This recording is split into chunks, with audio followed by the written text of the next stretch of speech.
सबने रामचरितमानस में एक बात सुनी होगी कि रावण प्राणों को जब त्याग रहा था तो उसने लक्ष्मण जी को 3 उपदेश दिए थे। कितने उपदेश दिए हैं? किसने भेजा था लक्ष्मण जी को रावण के पास? भगवान श्री राम। उसका सबसे पहला उपदेश कौन सा था? रावण ने मरने से पहले 3 बातें बोली लक्ष्मण जी के कानों में। और आप सबको मालूम है कि लक्ष्मण जी ज्ञान लेने के लिए जब गए थे तो रावण के सिर के पास जाकर खड़े हो गए थे, तो रावण ने मुंह फेर लिया था, ज्ञान नहीं लिया था। लक्ष्मण जी वापिस आ गए थे राम जी के पास में कि ऐसा रावण है, लोग कहते तब विद्वान है। मैं उसके पास गया तो उसने मुंह फेर लिया। भगवान राम जी ने कहा ज्ञान लेते समय सिर पे जाके बैठते हैं कि चरणों में बैठते हैं?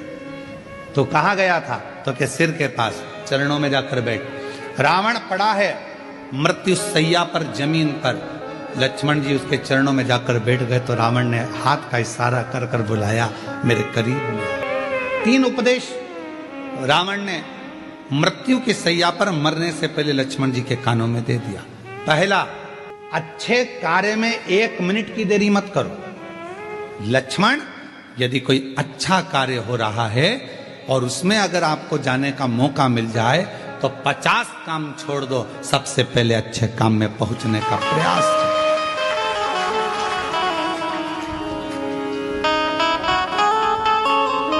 अच्छे काम में 1 मिनट की देरी मत करो। अच्छे कार्य में बिल्कुल देरी ना करिए। अच्छा कार्य करने का मौका मिला तुरंत जाइए, भगवत भजन करिए, स्मरण करिए।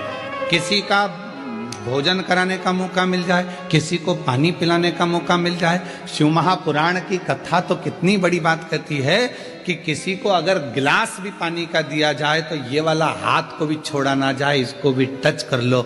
हो सकता है कि हमारा जब शरीर, हो सकता है कि ये जो आधा शरीर है, आधा भाग है मनुष्य का शरीर, जो आधा भाग किसी काम को नहीं कर पाता तो मरने से पहले आधा तन काम करना बंद कर देता है। लोग उसको पैरालिसिस कह देते हैं। आधा शरीर काम नहीं करा। जब भगवत भजन का समय आया, सत्कर्म का समय आया, हम भोजन करा रहे थे, एक हाथ से दे दिया, दूसरा हाथ टच ही नहीं कर पाया। एक हाथ से पानी का गिलास उठाकर दे दिया, पानी भी नहीं पिला पाया। ये आधा अंग किसी काम का नहीं आया। लोगों ने कहा ये लेफ्ट भाग है ना, ये किसी काम का नहीं होता, ये बेकार भाग है। तो कहा इसको अच्छा बनाने के लिए क्या करना पड़ेगा? तो कोई प्यासे को जब पानी पिला रहे हैं तो दोनों हाथों से उस जल के पात्र को दीजिए। यहां तक हमारे पूर्वजों में, हमारे पुरखों में ऐसा नियम चलता था। पूर्वजों में अगर कोई पानी पीता था, ऐसे मुख लगाकर पानी पीते थे तो लोटे से पानी देने वाला दोनों हाथों से पानी डालता था और पीने वाला एक हाथ से पीता था। क्यों?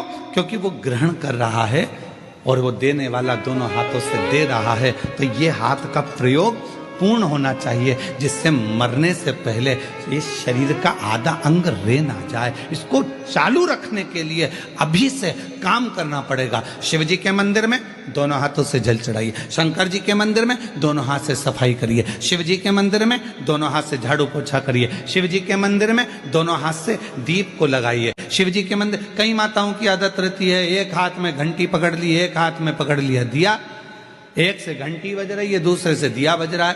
पर हमारे यहां पर यहां तक कहा गया कि प्रथम आरती प्रारंभ होने से पहले मंदिर के घंटी को नाद करिए और नाद करने के बाद थोड़ी देर दोनों हाथों से दीप जलाकर उसको घुमाइए। अर्थात भगवान के सामने ये दोनों हाथों का सदुपयोग करिए, प्रयोग करिए। उसके बाद फिर भले एक हाथ में दिया ले लो, एक हाथ में घंटी ले लो, चल जाएगा, पर ये दोनों हाथों का सदुपयोग होना चाहिए, दोनों हाथों का। और कोई पिछले जन्म के अच्छे कर्म मुझे बाबा तेरा साथ मिला। कोई पिछले जन्म के अच्छे कर्म मुझे बाबा तेरा साथ मिला। जहाँ सारी दुनिया झुकती है, जहाँ सारी दुनिया झुकती है, मुझे वो आली दरबार मिला, दरबार मिला। कोई पिछले जन्म के अच्छे कर्म मुझे बाबा तेरा साथ मिला। पूर्व का कोई कर्म तो अच्छा कर्म, यहां तक हमारे शास्त्र कहते हैं, कितना सुंदर कहा, एक चावल के दाने को भी अगर शिव जी पर चढ़ाया जाता है तो डब्बे में से, कई माताओं की आदत रहती है डब्बा खुला हुआ है, डब्बा रखा हुआ है, उसमें से एक चावल का दाना उठाया, शिव जी को चढ़ा दिया। शिव महापुराण की कथा कहती है, डब्बी में से अगर शिव जी को चावल का दाना चढ़ा रहे हो, पहले डब्बी में से उठाकर अपनी हथेली पर रखो, फिर उस चावल के दाने को भगवान को समर्पित करते चलो, समर्पित करते चलो, फिर करो। ये शरीर आधा ना रह जाए, आधा ना रह जाए।